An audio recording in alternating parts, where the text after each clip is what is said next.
C'est atteignant, c'est promis. J'appelle maintenant Bernard Stampfli, responsable de la communication de l'aéroport de Genève.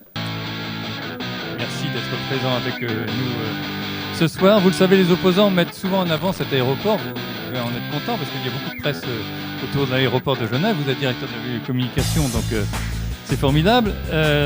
Aéroport qui fonctionne avec une seule piste pour faire avec 15 millions, c'est ça, 15 millions de 15 millions de passagers. Et voilà, en disant, vous voyez, Notre-Dame-des-Landes, ça serait surdimensionné puisque un aéroport type Genève peut accueillir 15 millions de passagers. Alors, on attend de vous voilà, les témoignages et peut-être les contre-vérités. Est-ce que tout est beau et formidable à Genève ? Alors les choses ne sont pas tout à fait effectivement aussi simples qu'elles ont été racontées. C'est la raison de ma présence ici. Je ne pensais pas d'abord en m'occupant de la communication à Genève Aéroport que ça m'amènerait à Nantes. Et comme c'est une région que j'adore, je devrais normalement vous remercier. Mais l'honnêteté me pousse à reconnaître que c'est aux opposants à l'aéroport que je dois être là, puisque généralement, sans jamais m'avoir interviewé, ils me citent assez régulièrement et font dire à Genève des choses qui sont tellement loin de la réalité que nous connaissons que nous avons décidé de venir apporter ici un témoignage parce que, effectivement, et je serai un peu moins catégorique que vous l'avez été en me présentant tout à l'heure, je ne viendrai pas ici vous inciter à prendre une décision ou conforter un choix que vous avez fait historiquement. D'abord parce qu'en ma qualité de Suisse auréolé de la neutralité que vous savez, ce ne serait pas très décent pour moi de me mêler d'affaires franco-françaises. Mais en revanche, la même honnêteté me pousse à vous donner des éléments d'appréciation qui viennent contrer pour une large part ceux des éléments que j'ai entendus opposés à votre projet en se référant à Genève.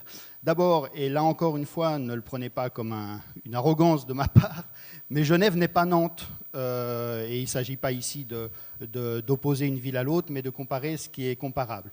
Genève est une capitale économique, une capitale financière, une capitale diplomatique. Nous avons 2 fois plus de volume que New York en termes d'arrivée et de passage de sommités du monde entier. Nous avons plus d'activités onusiennes à Genève qu'il n'y en a à New York.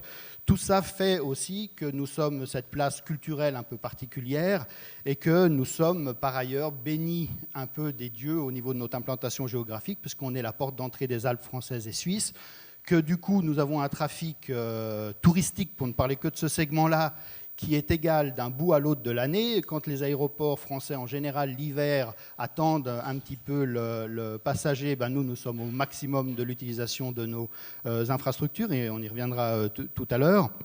Et puis, nous avons ce mix de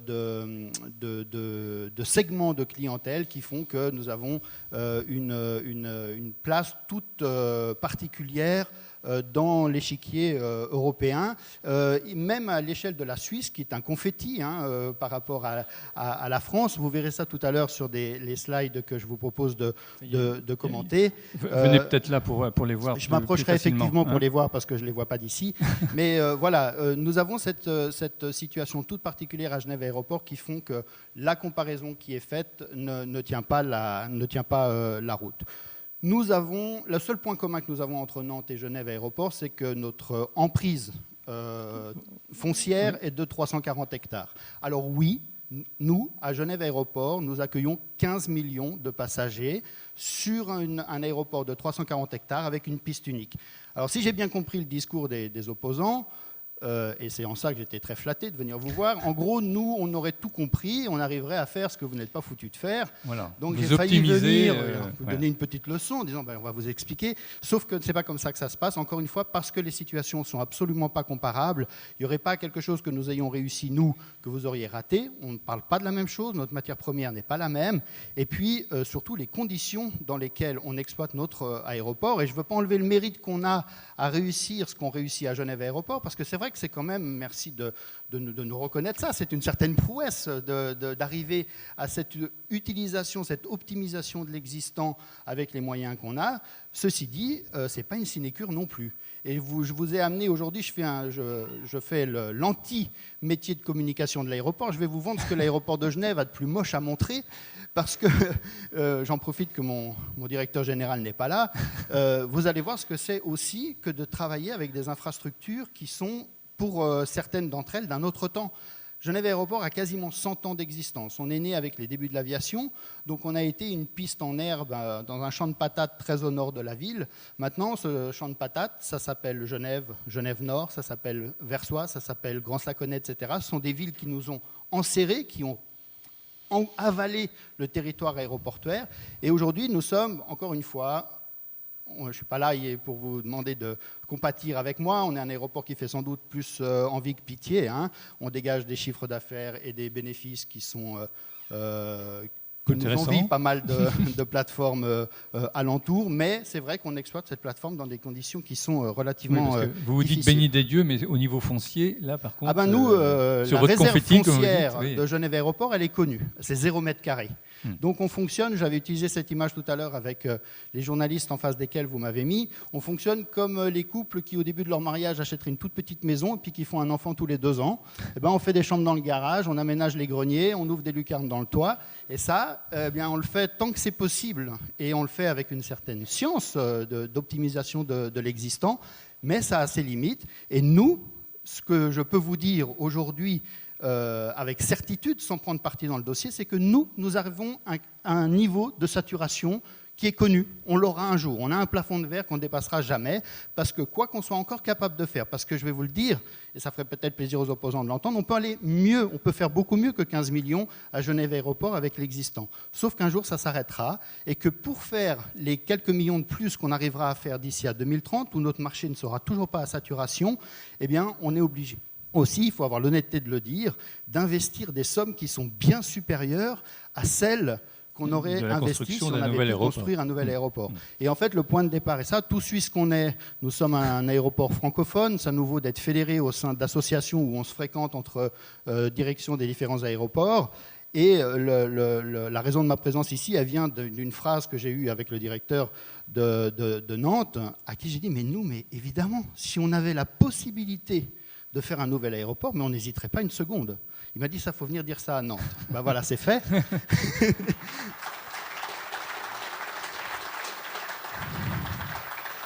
Sauf que chez nous, la Suisse ne se prête pas tellement, et surtout pas Genève. Vous allez voir sur la carte à quoi ça ressemble. Voilà, c'est ça la Suisse. Donc la Suisse, 7 millions d'habitants, c'est la région Rhône-Alpes à peu près. Hein, d'accord ? Là-dessus, on a 3 aéroports nationaux qui sont Genève, en bas, ça c'est moi, et Zurich, et Bâle-Mulhouse, qui a cette particularité d'être en fait sur territoire français, mais avec des capitaux mixtes, avec le bonheur que ça leur occasionne de temps en temps. Ouais, je dis ça parce que nous, on a la chance à Genève d'être un aéroport 100% suisse, mais frontalier. Le canton de Genève, c'est le petit bout que vous voyez là avec le rond rouge à côté de l'avion. Pour vous donner une idée, le canton de Genève, c'est 400 km de frontière avec la France et 4 km avec la Suisse. C'est vous dire que chez nous, les réalités sont quand même très transfrontalières, et puis l'héritage de l'occupation napoléonienne nous vaut d'avoir quelques fonctionnements qui sont hérités du pays que vous connaissez bien.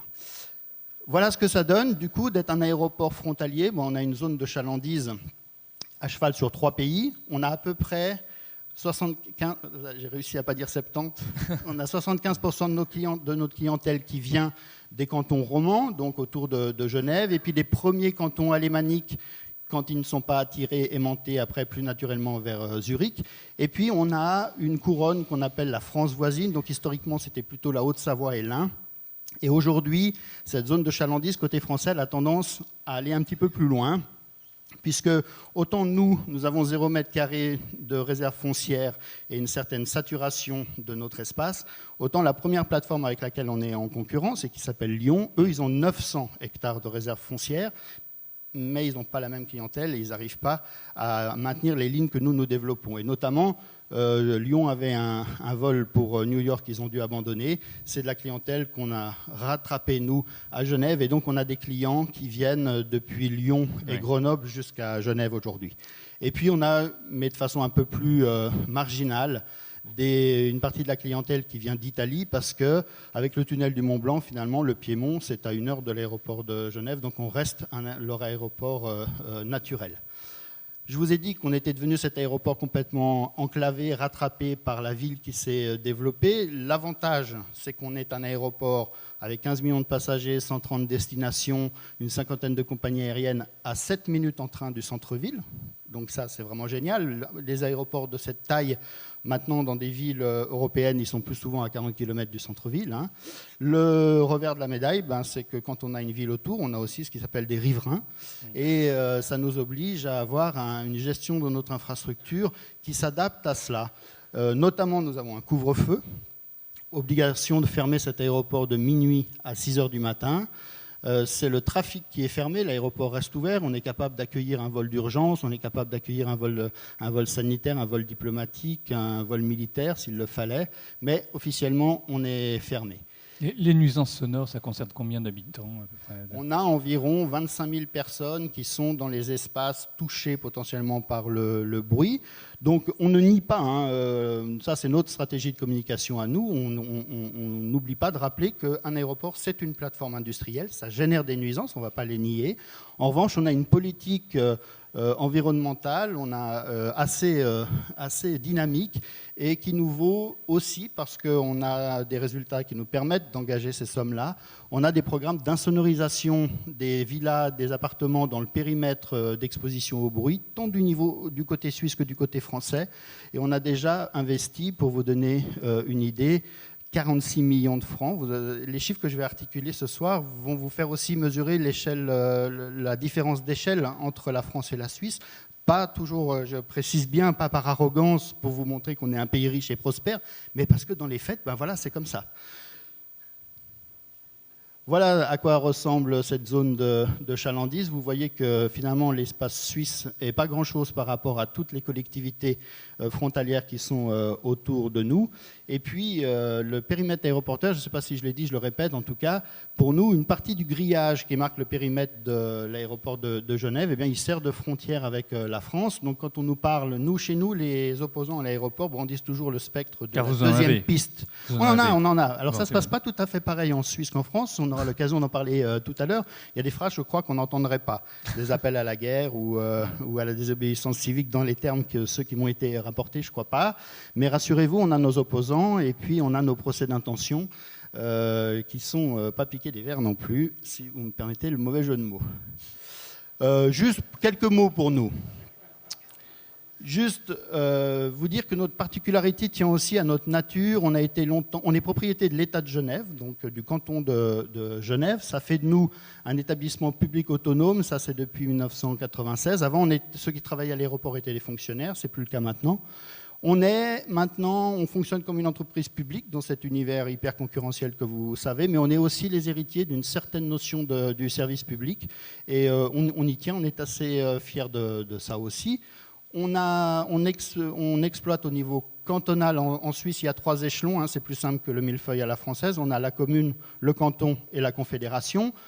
C'est la confédération qui nous octroie une concession fédérale qui nous permet de gérer cette plateforme localement avec le même contexte juridique qu'est le vôtre. Soyez rassurés, ce n'est pas plus simple chez nous. Autant notre code du travail fait 2 pages quand le vôtre est un peu plus épais, je crois. Mais au niveau de la loi sur l'eau, sur l'air, sur les sols, sur le bruit, etc., ce n'est pas beaucoup plus simple chez nous. Soyez rassurés, le moindre clou à planter prend le même temps que chez vous. Et puis, on a cette piste unique, mais qui est longue, 3900 mètres. Alors nous, elle nous permet d'accueillir définitivement tous les types d'avions. On a même eu l'A380 en démonstration, sauf qu'on ne sera pas certifié pour l'A380 parce que notre tarmac est tellement exigu que les voies de roulement chez nous veulent que les ailes de l'A380 passent au-dessus de nos satellites. Donc c'est vous dire que la seule façon qu'on a de l'accueillir, c'est dans un certain sens d'atterrissage de la piste, faire un track-back, remonter, mais il nous bloque la piste pendant 25 minutes. 25 minutes, c'est 4 avions qu'on envoie à Lyon en diverting. Donc on n'a pas vocation par ailleurs à opérer des destinations au départ de Genève avec des avions de cette capacité-là. On boxe quand même dans notre catégorie de petites villes provinciales. Enfin, Non, mais c'est une soyez jolie pas trop province. modeste. Si vous le pouviez, C'est une jolie province. si vous pouviez accueillir l'A380, je pense que... Ouais. Non, mais soyons clairs, il y a une compagnie aérienne à Genève, c'est Emirates, qui nous a demandé si elle pouvait venir avec un A380. Elle a des 777 en ce moment. Mais objectivement, nous sommes un aéroport dynamique. Encore une fois, on fait plus envie que pitié, mais on n'a pas de destination qui justifie d'avoir des emports de 500 à 800 passagers selon les configs. C'est pas aujourd'hui. Et puis, par ailleurs, encore une fois, même si on construit en ce moment une LEST qui est destinée à accueillir les longs courriers, j'en reparlerai à nouveau tout à l'heure, dans laquelle on a prévu une place pour l'A380, on n'est pas très pressé de l'avoir, cet avion, parce qu'il nous prend une place folle sur un tarmac qui est petit.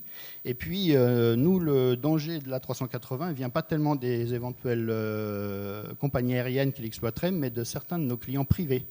On a une grosse clientèle du Golfe. Quand on parle d'avions privés, on pense souvent à des petits avions, mais en ce moment, ils viennent avec des 747 et ils ont des A380 en commande. Donc, on se dit qu'un jour, on va devoir répondre à cette demande-là et c'est pour ça qu'on a anticipé.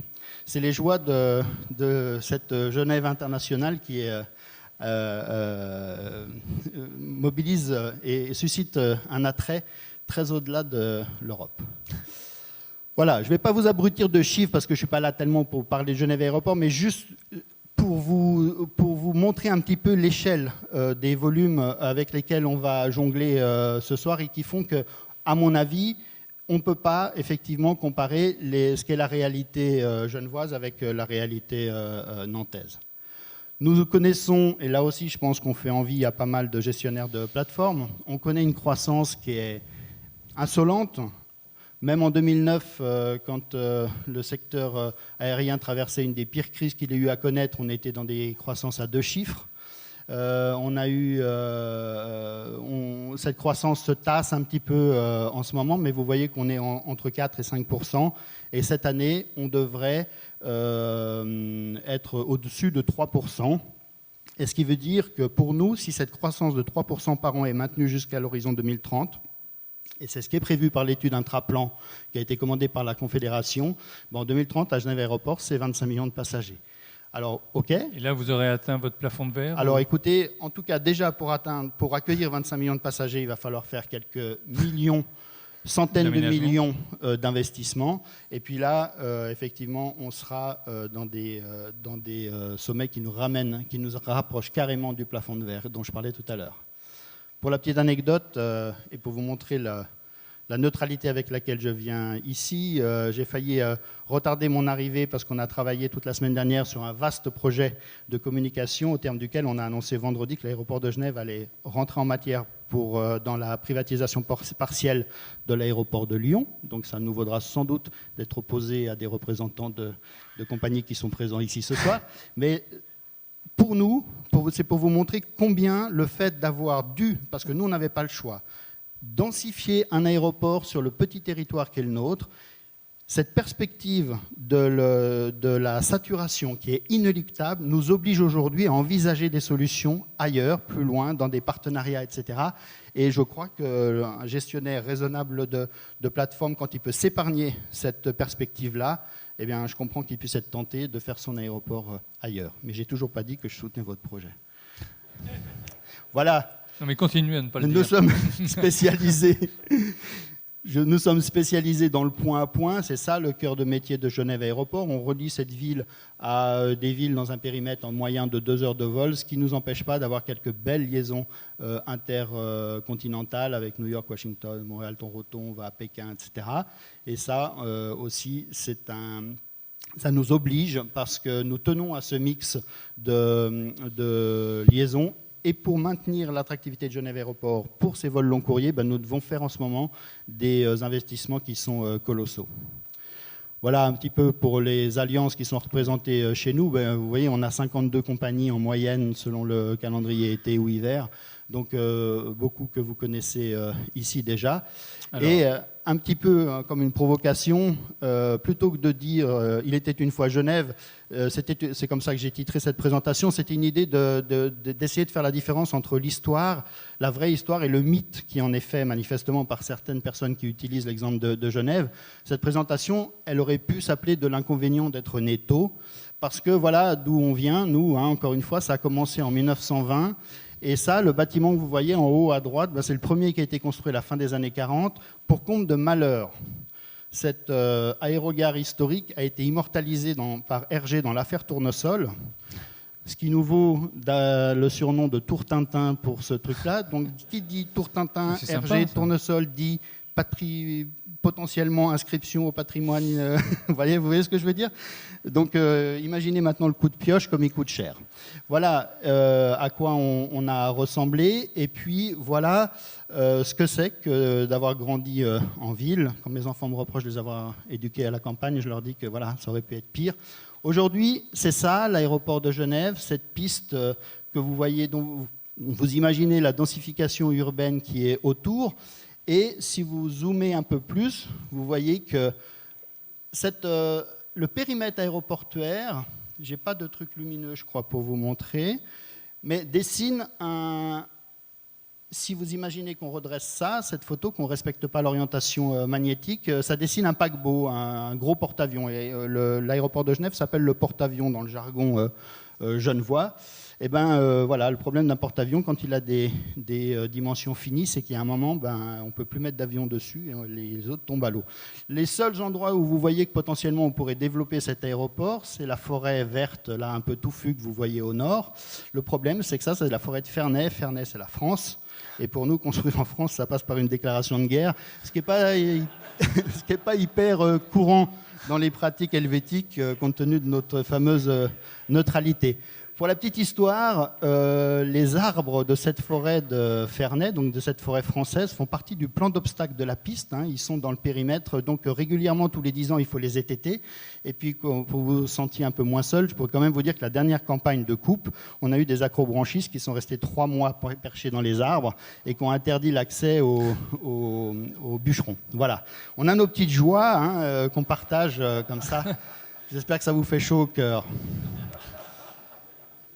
Donc dans l'idée, quand on est sur une plateforme aussi couinée qu'est la nôtre, on devrait avoir des architectes taupes, c'est ceux qui travaillent sous les carrelages, dans les murs et dans les contre-toits, avec des ouvriers qu'on ne voit pas et puis avec des chantiers qui ne font pas de bruit. Malheureusement, c'est donc pas ça la réalité. La réalité, c'est qu'on doit faire ces travaux, alors soit quand ils sont vraiment très gênants de nuit et ils coûtent 2 fois plus cher que ceux qu'on fait la journée, soit, et je suis pas là, j'ai bien conscience du fait que je ne vous vends pas le meilleur côté de Genève Aéroport, mais on sort de travaux pharaoniques et ingrats de réaménagement des plateformes en front d'aérogare où on a infligé le pire à nos passagers pendant 4 ans. Ça va se terminer en fin octobre, donc on peut en parler maintenant, mais ça a été horrible. Ça a été du bruit, de la poussière, des places de parking en moins, des saturations complètes, des accès compliqués, etc. Et c'est ça la réalité aussi d'une plateforme qu'on veut densifier. Ça, c'est nos positions gros porteurs quand même en ce moment.